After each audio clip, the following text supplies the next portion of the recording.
Hello my dear student, welcome back to video 21. In this video, we are going to do the lab session on the topic list. मैंने अपने last video में that is video 20 में मैंने आपको बताया है list के बारे में, लिस्ट का सारा थ्योरेटिकल कॉन्सेप्ट को उसमें मैंने डील किया है। और आप इस लैब सेशन को करने से पहले आई रिक्वेस्ट यू ऑल कि एक बार आप वीडियो 20 को बहुत अच्छे से देख लें, go through it, watch it again and again, then only हम लोग ये लैब सेशन कर पाएंगे। लैब 20 में मैंने लूप के कॉन्सेप्ट से लिस्ट के बारे में डिस्कस किया है। इफ अगर आपको लूप में दिक्कत आएगी तो लूप के लिए भी वीडियो 12, 13, 14 मैंने बना रखा है। आप मेरे चैनल पे उस वीडियो को देख सकते हैं, एक बार उस वीडियो को भी आप देख लें सो दैट आपका लूप का कॉन्सेप्ट टोटल क्लियर हो जाएगा। बिकॉज यहाँ पे हम लोग जो प्रैक्टिकल सेशन करेंगे, in this practical session the concept of loop is necessary. So let's start with the first program of list. So my dear student, in this program I'm going to discuss you that how we are going to create a list. हम लोग एक list को कैसे create करेंगे और कैसे हम लोग उसके एलिमेंट को एक्सेस करेंगे विदाउट लूप। अभी जो मैं बताऊंगी वो विदाउट लूप बताऊंगी। इसके बाद नेक्स्ट क्वेश्चन में I will be discussing the concept how to access with the help of loop. अभी मैं आपको इस प्रोग्राम में दो चीज बताऊंगी, लिस्ट को क्रिएट करना, एलिमेंट को एक्सेस करना विदाउट लूप। तो फिर कैसे एक्सेस करेंगे हम लोग, तो हम लोग एक्सेस करेंगे with the help of index. ठीक है, इंडेक्स के बारे में मैंने आपको वीडियो 20 में बताया है, राइट। तो यहाँ पे सबसे पहले हम लोग चलते हैं, यहाँ पे मैंने एक L1 लिया है और ये एक एम्प्टी लिस्ट है। मैंने यहाँ पे एक एम्प्टी लिस्ट क्रिएट किया है। यहाँ पे मैंने L2 लिया है। वो लिस्ट में आप देखोगे जितने सारे एलिमेंट्स है आपके सारे का नेचर क्या है, इंटीजर है। तो इस लिस्ट को हम लोग क्या बोलेंगे, लिस्ट ऑफ इंटीजर्स बोलेंगे। यहाँ पे मैंने एक L3 लिस्ट लिया है जिसमें आप देख सकते हो कि सारे एलिमेंट्स न्यूमेरिक हैं बट कुछ हमारे इंटीजर्स हैं और कुछ एलिमेंट्स आप you can see that there are few elements which are of decimal nature, right? So this is list of numbers but it is of mixed nature, integer as well as float. Next जो है आपका ये L4 मैंने बनाया है। ठीक है, इस L4 में आप देखोगे हमने 4 एलिमेंट्स लिया है and all these 4 elements are of character nature. तो इस लिस्ट को हम लोग क्या बोलेंगे, लिस्ट ऑफ कैरेक्टर्स बोलेंगे, राइट। अगेन यहाँ पे हमने एक L5 लिस्ट बनाया जिसमें आप देखोगे integer element is also there, decimal element is also there, then there is an element of string nature is also there. string भी है यहाँ पे, integer भी है, decimal भी है और string भी है, right? तो ये जो आपका हो गया, ये आपका हो गया मिक्स्ड लिस्ट हो गया। ये आपका जो लिस्ट हो गया ये क्या हो गया आपका मिक्स्ड। ये जो आपका हो गया दैट इज मिक्स्ड लिस्ट। इसमें सारे एलिमेंट्स का नेचर क्या है, मिक्स है। फिर आपका जो L6 मैंने बनाया है ये आप देखोगे इसमें टोटली जो भी एलिमेंट्स 3 एलिमेंट्स आर देयर और वो सारे एलिमेंट्स आपकी क्या है, स्ट्रिंग है। तो ये क्या हो गया आपका लिस्ट ऑफ स्ट्रिंग्स। तो ये अभी तक हमने लिस्ट को क्रिएट किया। अब अगर आप सारे लिस्ट को डिस्प्ले करना चाहते हो एक एक करके तो आप यहाँ पे प्रिंट L1 लिखोगे तो ब्लैंक लिस्ट आपको दिखेगा। एक बार मैं इसको आपको रन करा के आउटपुट भी दिखा देती हूँ तो आपको समझने में ज्यादा आसान होगा। जैसे यहाँ पे आप स्क्रीन पे आउटपुट आप देख सकते हो। यहाँ पे अगर आउटपुट आप देखोगे तो यहाँ पे आप देखोगे कि सबसे पहले प्रिंट L1 आपने किया है तो ये ब्लैंक लिस्ट प्रिंट हो गया। फिर यहाँ पे आपने किया है प्रिंट L2 किया है। ठीक है, तो L2 जब आपने किया है तो आप यहाँ पे देखो कि L2 की वैल्यू क्या है, 10, 20, 30, 40, 50। यहां से मैंने वैल्यू लिया 10, 20, 30, 40, 50, वो प्रिंट हो गया। L3 को प्रिंट कराया 10, 20, L3 आपका प्रिंट हो गया। L4 को आपने प्रिंट कराया तो L4 आपका यहाँ पे आप देखो L4 आपका जो कैरेक्टर का लिस्ट है वो प्रिंट हो गया। L5 प्रिंट हो गया और L6 प्रिंट हो गया। तो यहां तक तो सिंपली हमने लिस्ट को प्रिंट किया और लिस्ट को जब भी आप प्रिंट करो देखो तो आपका जो आउटपुट आ रहा है वो स्क्वायर ब्रैकेट के विद इन आ रहा है। जैसा आपने क्रिएट यहाँ पे किया है एग्जैक्टली वही चीज आपको यहाँ पे आउटपुट विंडो में भी दिख रहा है। अब हम लोग आते हैं प्रिंट L2 2। तो ये मैं बताने की कोशिश करी किसी भी लिस्ट के अंदर जो एलिमेंट है अगर आप उस एलिमेंट को एक्सेस करना चाहते हो तो आपको लिस्ट का नाम देना है और जिस एलिमेंट को एक्सेस करना है उसका इंडेक्स देना है। तो अभी हम लोग L2 पे जा रहे हैं तो L2 पे चले गए। L2 पे कौन से एलिमेंट को एक्सेस कर रहे हैं, 2 इंडेक्स पे। तो 0 इंडेक्स किसका हो गया, 10 का। 1 इंडेक्स किसका हो गया, 20 का। तो 2 इंडेक्स पे क्या है हमारा, 30। तो आप देखोगे यहाँ पे जो आपको वैल्यूज दिख रही है वो क्या दिख रही है, 30 दिख रही है। This is 30। ये 30 क्यों आया, क्योंकि यहाँ पे आपका 30 है और ये L2 का सेकेंड इंडेक्स पे है, right. In the same way अगर आपको L4 का किसी एलिमेंट को एक्सेस करना है तो L4 का मैंने क्या लिखा है, 3। तो L4 का 0 इंडेक्स पे A है, 1 इंडेक्स पे B है, सेकेंड इंडेक्स पे C है, थर्ड इंडेक्स पे क्या है, डी। तो यहाँ पे आपका रिजल्ट क्या आ गया, डी। अब आप देखो यहाँ पे एक एरर है, मैंने इसको जान के क्रिएट किया है सो दैट आपको मैं इस कॉन्सेप्ट को समझा सकूं। अब यहाँ पे आप एलिमेंट को एक्सेस कर रहे हो, प्रिंट L2 6। अब L2 में चलते हैं, L2 में ऑल टुगेदर आपके पास एलिमेंट्स कितने हैं, 5। इसका मतलब इंडेक्स क्या होगा, 0 till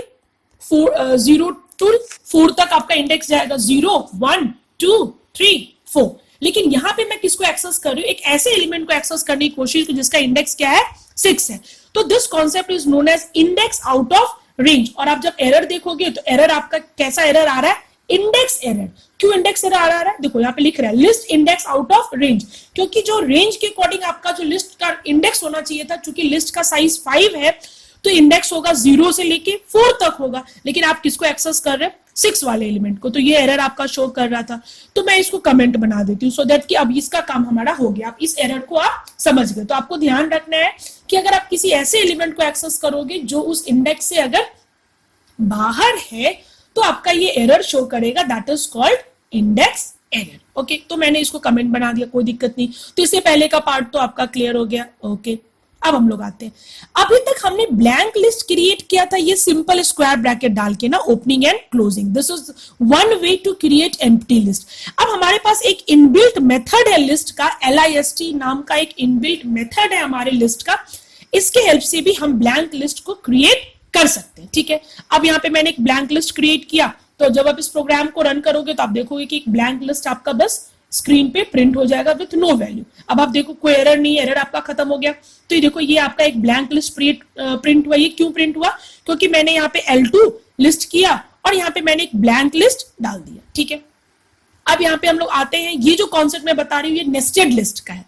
L8 जो मैंने क्रिएट किया है उस पर आप देखो 1 2 3 नॉर्मल एलिमेंट्स है, और जो इसका ये एलिमेंट है ये खुद अपने आप में क्या है, एक लिस्ट है। तो लिस्ट के अंदर एक लिस्ट है, तो ये कॉन्सेप्ट किसका हो गया, नेस्टेड लिस्ट का। और फिर 4 5 6 आपके यहाँ पे नॉर्मल एलिमेंट्स हो गए। तो जब आप L8 को प्रिंट करोगे तो आप देखो कि L8 आपका पूरा उसी डायरेक्शन में प्रिंट हुआ है जिस तरीके का लिस्ट आपने क्रिएट किया।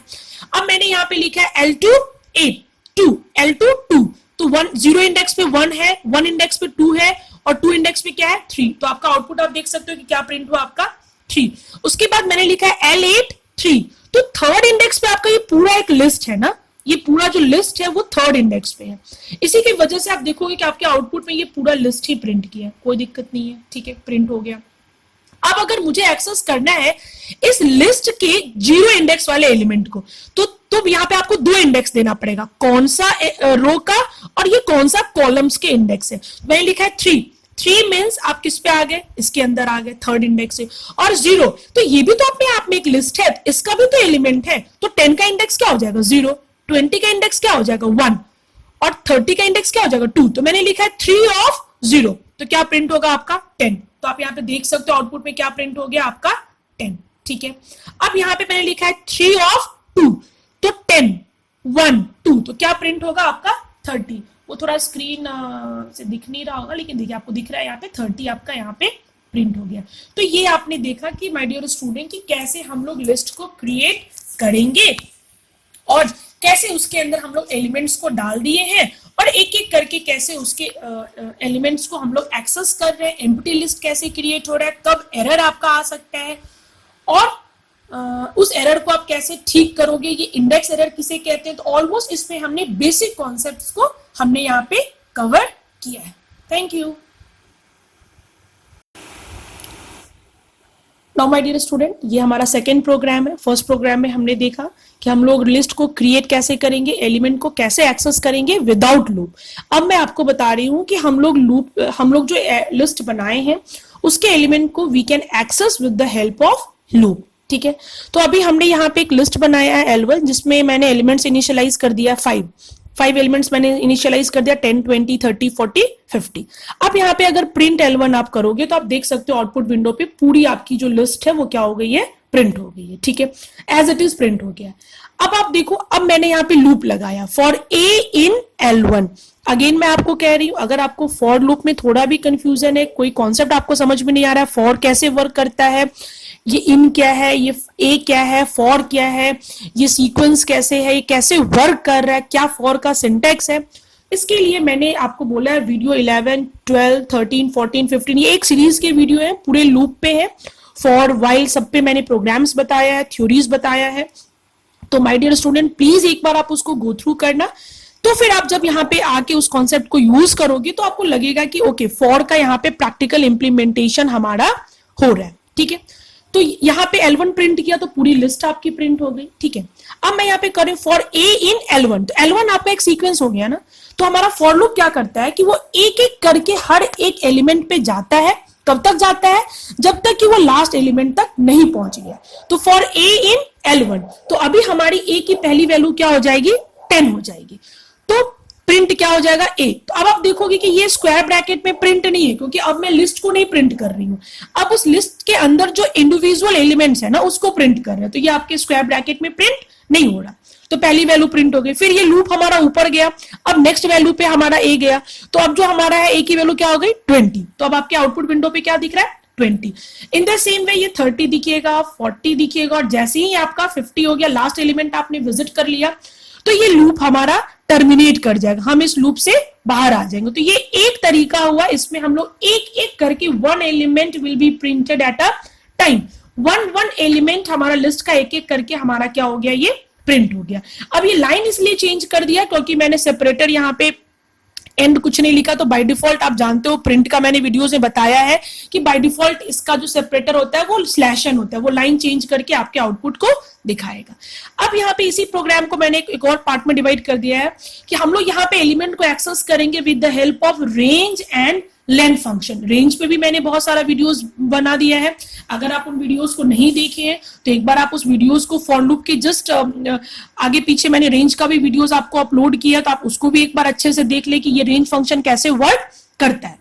अब एक नया फंक्शन आपके पास है len, ये बताएगा हमारा लिस्ट का लेंथ। अगर कोई लिस्ट आपने बनाया है, उसका लेंथ अगर आपको नहीं पता है, कोई बड़ा लिस्ट है, तो लेंथ फंक्शन से आप उसके साइज को पता कर सकते हो। तो जैसे मैंने यहाँ पे एक L1 बना दिया, फिर मैंने क्या कर दिया? Print L1। तो अब आप ये आउटपुट देखो, ये प्रिंट L1 से पूरी लिस्ट हमारी प्रिंट हो गई। अब यहाँ पे मैंने क्या किया? एक वेरिएबल ले लिया len करके, कैपिटल L लिया है मैंने, उसमें मैं लिखा है लेन। किसका लेन निकालो भाई? तो L1 का। तो इसका लेंथ कितना हो जाएगा? 1 2 3 4 5। तो इसका लेंथ क्या हो जाएगा? 5 हो जाएगा। अब मैं यहाँ पे लूप चला रहा हूं फॉर A इन रेंज लेन, तो यहाँ पे लेन की वैल्यू क्या हो जाएगी? 5। तो अगर लेन की वैल्यू 5 हुई तो रेंज फंक्शन क्या रिटर्न करेगा आपको? वैल्यू 0 1 2 3 4। ये रेंज फंक्शन का फीचर है, राइट? क्योंकि एक इंटीजर ये लेता है और स्टार्टिंग वैल्यू 0 से करता है और वो n-1 तक जाता है। तो अब आपका A का वैल्यू पहली बार क्या हो गया? 0 हो गया। तो अब आप यहाँ पे अगर A को प्रिंट करोगे ना, माय डियर स्टूडेंट आप एक बार देख लो, मैं आपको बता रही हूँ, अगर आप यहाँ पे A को प्रिंट करोगे ना तो वो इंडेक्स प्रिंट हो जाए। अगर आप इस A को प्रिंट करो, एक बार इसको आप रन करो, तो जब आप इस A को प्रिंट करोगे तो आप देखोगे कि आपके इंडेक्सेस बस प्रिंट हो जाएंगे। देख रहे हैं, आपके इंडेक्सेस प्रिंट हो गए। लेकिन मुझे इंडेक्स तो नहीं प्रिंट करना ना, उस इंडेक्स पे जो वैल्यूज है आपको वो प्रिंट करनी है। ठीक है, तो यहाँ पे आपको सिर्फ A नहीं लिखना होगा, यहाँ पे आपको लिखना होगा L1 ऑफ A, मतलब लिस्ट के अंदर में इस इंडेक्स की वैल्यू। तो सबसे पहले A की वैल्यू क्या होगी? 0 हो जाएगी, क्योंकि लेन की वैल्यू हो गई है 5। इसका मतलब हमारा वैल्यू आएगा, अगर आप देखोगे तो आपकी रेंज फंक्शन का जो वैल्यूज आएगा वो 0 होगा, 1 होगा, 2 होगा, 3 होगा और 4 होगा। तो सबसे पहले A की वैल्यू आपकी हो जाएगी 0। फिर ये क्या करेगा? L1 0, यहाँ पे A की वैल्यू क्या हो जाएगी? 0। तो L1 0 पे कौन सा वैल्यू है? 10। तो आप देखो कि यहाँ पे आपका क्या प्रिंट हो गया? क्या प्रिंट हो गया? यहाँ पे आपका 10 प्रिंट हो गया। क्लियर? इस पे अब आप मत ध्यान दो, ये मैंने इसलिए कि आपको समझाने के लिए कि अगर सिर्फ A प्रिंट करते हो आप तो वो इंडेक्स प्रिंट हो जाएगा, ना कि वैल्यूज प्रिंट होगी। अगर आपको उस इंडेक्स पे वैल्यूज प्रिंट करना है तो आपको सिंटैक्स यूज करना पड़ेगा, लिस्ट का नाम और स्क्वायर ब्रैकेट के अंदर इंडेक्स की वैल्यू। तो पहली बार A की वैल्यू 0 हो गई, तो हमारा क्या प्रिंट हो गया? 10 प्रिंट हो गया। नेक्स्ट टाइम जब ये लूप ऊपर गया तो अब A की वैल्यू क्या ले लेगा? हमारा 1। तो क्या प्रिंट हो जाएगा आपका?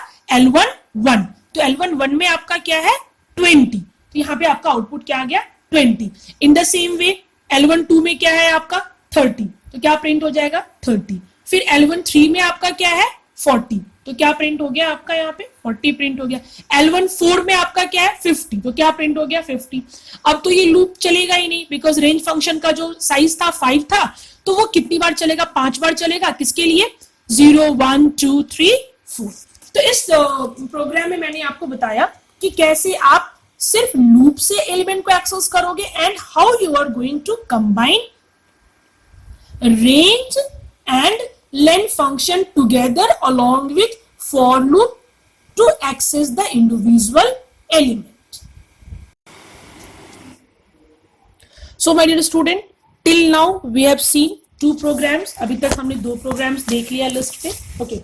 अब ये थर्ड प्रोग्राम हमारा है. ठीक है, इस पे हम आपको बताएंगे basic list operations. Like operations means what, जैसे आप इंटीजर वैल्यू पढ़े तो इंटीजर में कौन कौन सा ऑपरेशन आप परफॉर्म कर सकते हो, क्या क्या option available. In the same way अभी हम आपको बताएं कि अगर आपने कोई लिस्ट क्रिएट कर लिया है, उसमें वैल्यूज को आपने डाल दिया है, तो what are the different operations that you can perform on list. Okay, तो यहाँ पे मैंने एक लिस्ट बनाया है L1 जिसमें मैंने वैल्यूज डाला 10, 20, 30, 40, 50 और एक एलिमेंट मैंने जीरो भी डाल दिया. तो जीरो भी तो एक वैल्यू ही है ना. फिर यहाँ पे मैंने एक L2 बनाया है 60, 70, 80. तो सबसे पहले आपको बता रहे हैं कि एक लेन नाम का फंक्शन है हमारे लिस्ट में, जो हमारे लिस्ट का क्या बताएगा, लेंथ बताएगा. ठीक है, यहाँ पे मैंने लिखा लेंथ ऑफ लिस्ट 1 और यहाँ पे मैं लिख देती हूँ लेंथ ऑफ लिस्ट 2. ठीक है, तो यहाँ पे जब आप देखोगे, इसको मैं एक बार आपको रन करा देती हूँ. ठीक है, जब आप इसको रन कराओ, थोड़ा सा मैंने चेंजेस किया है लिस्ट 2 को, इससे मैं फिर से एक बार इसको रन करा देती हूँ.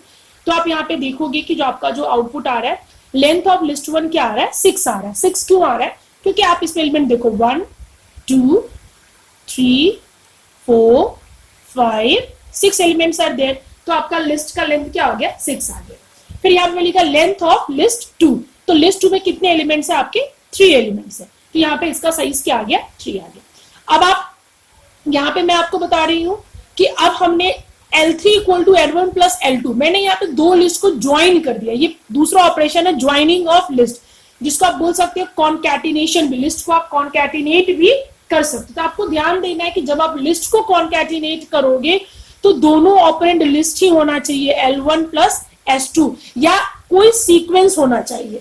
ऐसा नहीं कि एक लिस्ट में आप एक इंटीजर नंबर को ऐड कर दो, ज्वाइन कर दो, ऐसा नहीं होगा. जब भी लिस्ट के साथ जुड़ेगा तो वो एक सीक्वेंस ही जुड़ेगा. Only a sequence will be concatenated with a list. Okay, इसको भी मैं आगे के प्रोग्राम्स में मैं इस कॉन्सेप्ट को भी मैं डिस्कस करूंगी. तो यहाँ पे L1 हमारा ये था, ऊपर में जो आपने बनाया 6 साइज जिसका है. L2 आपका क्या हो गया, ये हो गया. इस दोनों कंबाइन करके हमारा क्या बन गया, L3. तो यहाँ पे मैंने सेपरेटली L1 को प्रिंट किया, तो आप देखो सेपरेटली आपका L1 प्रिंट हो गया. उसके बाद मैंने सेपरेटली यहाँ पे L2 को प्रिंट किया है, तो आप यहाँ पे देखोगे सेपरेटली आपका L2 प्रिंट हो गया. उसके बाद मैंने किसको प्रिंट किया, L3 को मैंने प्रिंट किया. ठीक है, तो जब L3 को आपने प्रिंट किया तो आप देखोगे कि पूरा एक साथ यहाँ तक आपका L1 था, यहाँ से यहाँ तक L1 था, और उसके बाद जो 3 एलिमेंट्स थे L2 के, वो यहाँ पे आपके क्या हो गए, कॉन्कैटिनेट हो गया, ज्वाइन हो गया. तो ये आपका क्लियर हो गया. अभी मैंने आपको बताया था कि हम कोई न्यूमेरिक वैल्यूज को ऐड नहीं कर सकते. जब भी जुड़ेगा तो एक सीक्वेंस जुड़ेगा. इसको भी मैं आपको करके दिखाऊंगी. ये एक एरर जनरेट करेगा, उस एरर को हम लोग टाइप एरर बोलेंगे. इसको भी मैं दिखाऊं. अभी मैंने इसको कमेंट बना दिया है, एट द एंड मैं इसको रन करके बता दूंगी ताकि आपको आइडिया मिल जाए कि किस टाइप का एरर आ रहा है. ठीक है, इसके बाद यहाँ पे मैं लिखा है L2 और ये एस्ट्रिक का साइन यूज किया, और फिर यहाँ पे एक न्यूमेरिक वैल्यूज मैंने दिया है. तो ये जो है ये आपका होता है रेप्लिकेशन ऑपरेटर. ये कौन सा ऑपरेटर है, रेप्लिकेशन, या इसको हम लोग बोलते हैं रिपीटिंग ऑपरेटर. तो ये क्या करेगा, L2 में जो भी वैल्यूज है ना उसको कितनी टाइम्स रिपीट करेगा, तो 5 टाइम्स रिपीट करेगा. तो इसका मतलब आप देखोगे 60, 70, 80 कितनी बार प्रिंट होना चाहिए, 5 टाइम्स प्रिंट होना चाहिए एक लिस्ट के अंदर. तो आप यहाँ पे देख सकते हैं कि ये एक बार हो गया, ये आपका दूसरी बार हो गया, ये आपका तीसरी बार हो गया, और भी आगे है. मैं इसको थोड़ा आप यहाँ पे देखो, ये आपका चौथी बार हो गया 70, और ये 80 चौथी बार हो गया, और ये आपका कितनी बार हो गया, 5 टाइम्स आपका ये हो गया. तो ये जो लिस्ट है ये क्या किया, रिपीट कर दिया. डोंट गेट कंफ्यूज, ये मल्टीप्लाई नहीं किया. ऐसा नहीं कि वो एक एलिमेंट की वैल्यूज में 5 से गुना कर दिया, कभी नहीं. ये L2 को कितनी बार रिपीट किया, 5 टाइम्स रिपीट कर दिया. जो कि आप देख सकते हो. तो जो नया रिजल्टेंट भी आएगा वो भी एक लिस्ट ही है, बस उसमें उतनी नंबर ऑफ टाइम्स हमारा जो लिस्ट है क्या हो गया है, वो रिपीट हो गया. ठीक है, अब यहाँ पे एक ऑपरेशन है आपका इन. आप लिस्ट के अंदर इन ऑपरेशन का भी यूज कर सकते हैं. जैसे लिस्ट आपने बना दिया, उसमें एलिमेंट्स को आपने डाल दिया, अब आप चेक करना चाहते हो कि ये पर्टिकुलर वैल्यूज उस लिस्ट के अंदर है या नहीं. जैसे मैंने लिख रही हूँ 5 इन L1, क्या L1 के अंदर 5 है, तो माय डियर स्टूडेंट आप यहाँ पे देखो कि यहाँ पे तो L1 के अंदर 5 नहीं है, तो ये क्या देगा, फॉल्स देगा. तो देखो आपका ये जो क्या दे रहा है, फॉल्स दे रहा है। फिर मैं लिखा 20 इन L1, बिल्कुल सही बात है, 20 हमारा L1 के अंदर है, तो ये क्या दे दिया, ट्रू दे दिया, कोई दिक्कत नहीं है। अब यहाँ पे हम लिख रहे हैं 50 नॉट इन L1, 50 को मैं कह रही हूँ कि L1 में नहीं है, बट यहां तो दिख रहा है L1 में है, तो इसका रिजल्ट क्या आ गया आपका, फॉल्स आ गया, ये आप देख सकते हो, ठीक है। अब नेक्स्ट जो ऑपरेशन आपका है मैक्स, वो बताएगा कोई भी लिस्ट है उसमें सबसे बड़ा मैग्नीट्यूड, सबसे हाईएस्ट मैग्नीट्यूड वाला एलिमेंट कौन सा है। तो अभी मैं आपको सिर्फ न्यूमेरिक में बता रही हूं, इसके अंदर स्ट्रिंग भी हो सकता है, फिर वो अलग कॉन्सेप्ट हो जाएगा, तो कॉम्प्लेक्स हो जाएगा, क्योंकि अभी हम लोग बेसिक सीख रहे हैं। तो अभी हम सिर्फ न्यूमेरिक वैल्यूज पे बता रहे हैं, स्लोली स्लोली धीरे धीरे जब हम लोग स्ट्रिंग को भी पढ़ लेंगे, इसके अंदर मिक्स कर देंगे, तो हम लोग और भी कॉम्प्लेक्स प्रोग्राम्स को भी कर सकते हैं। तो आपका एक मैक्स फंक्शन है जो कि उस L1 में जो सबसे हाईएस्ट मैग्नीट्यूड की वैल्यू होगी उसको डिस्प्ले कर देगा। तो हाईएस्ट मैग्नीट्यूड क्या है आपका 50, तो यहाँ पे आपका क्या आ गया 50। उसी तरीके का आपका मिन है, तो सबसे छोटी मैग्नीट्यूड क्या है 0, तो यहाँ पे क्या आ गया आपका 0। इसके बाद आपका सम है, सम L1, तो L1 के अंदर जितने सारे एलिमेंट्स होंगे सबको सम कर देगा, तो देखोगे आपका रिजल्ट क्या आ गया 150। अब यहाँ पे एक है आपका ऑल ऑपरेशन, ऑल L1, ये क्या बताएगा कि अगर आपके लिस्ट में एक भी एलिमेंट अगर फॉल्स होगा, फॉल्स मतलब जीरो वैल्यू, अगर एक भी एलिमेंट इस लिस्ट का जीरो मैग्नीट्यूड का होगा, तो ये रिटर्न आपका क्या करेगा, फॉल्स रिटर्न करेगा। तो अभी हमारा ऑल L1, तो L1 में एक जीरो है, यस, तो क्या रिटर्न कर दिया, फॉल्स। अगर आप इस जीरो को हटा दोगे, इसका मतलब ऑल ट्रू हो गया, मतलब कोई भी एक ऐसा एलिमेंट इसमें नहीं है जिसकी मैग्नीट्यूड क्या है, जीरो है। आप इसको, अगर मैं इसको यहां से अगर मैं एक बार हटा दूं, ठीक है, इसके बाद मैं इसको रन करूंगी, तो आप देखना कि जो आपका आउटपुट आएगा वो ट्रू हो जाएगा। अब आप यहां पे देखो, आपकी आउटपुट क्या हो गई, ट्रू हो गई। इसका मतलब ऑल L1, मतलब L1 में जो भी हमारे एलिमेंट्स है उसमें कोई भी एलिमेंट्स हमारा फॉल्स वैल्यू का नहीं है, जीरो वैल्यू का नहीं है, तो क्या आ गया, ट्रू। अगर एक भी एलिमेंट आपका जीरो वैल्यू का होगा तो ये क्या आपका रिजल्ट देगा, फॉल्स देगा, ठीक है।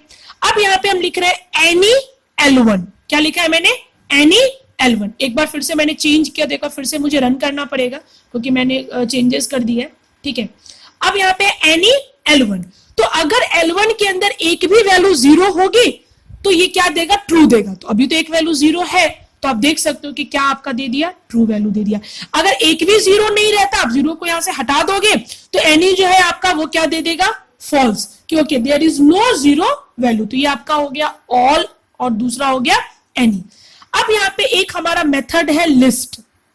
अगर आपने लिस्ट के अंदर कोई स्ट्रिंग को भेज दिया है एज अ इनपुट, तो लिस्ट क्या करेगा, इस स्ट्रिंग के अंदर जितने सारे कैरेक्टर्स होंगे उनको सेपरेट करके एज अ लिस्ट एलिमेंट बना देगा। तो आप देखो कि ये जो हेलो है वो लिस्ट में बदल गया, वैसे वो था स्ट्रिंग, लेकिन चूंकि लिस्ट फंक्शन मैंने यूज कर दिया, तो लिस्ट फंक्शन क्या करता है, कोई भी सीक्वेंस को किस में कन्वर्ट कर देगा, लिस्ट में कन्वर्ट कर देगा। इसका मतलब हेलो के एक एक कैरेक्टर को वो लिस्ट का एक एक क्या बना दिया, एलिमेंट बना दिया। अब आप इसके अंदर इजिली मॉडिफाई कर सकते हो, आप एच को रिप्लेस भी कर सकते हो, क्योंकि स्ट्रिंग आपका इम्यूटेबल होता है, लेकिन चूंकि अब ये लिस्ट बन गया तो इसके अंदर आप चेंजेस कर सकते हो, ठीक है।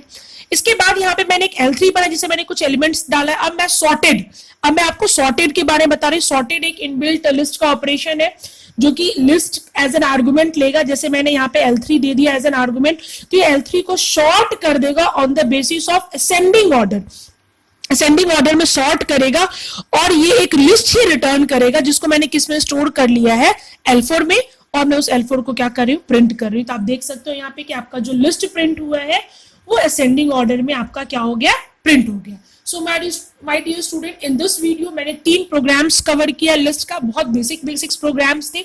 जो भी कॉन्सेप्ट्स मैंने अपने वीडियो नंबर 20 में बताया था उसी का मैंने प्रैक्टिकल कॉन्सेप्ट आपको समझाया है। There are many more concepts जिसको मैं अपने लैब सेशन के दौरान बताती जाऊंगी। आई जस्ट रिक्वेस्ट यू कि आप भी साइमल्टेनियसली अपने सिस्टम पे इन सारे प्रोग्राम्स को करें। जो भी प्रॉब्लम इनकाउंटर हो रही है, वीडियोस को अगेन एंड अगेन आप वॉच करें, आप उसको प्रॉपरली देखें। जो भी इश्यू आ रहा है आप कमेंट बॉक्स में कमेंट कर सकते हैं। Okay, thank you.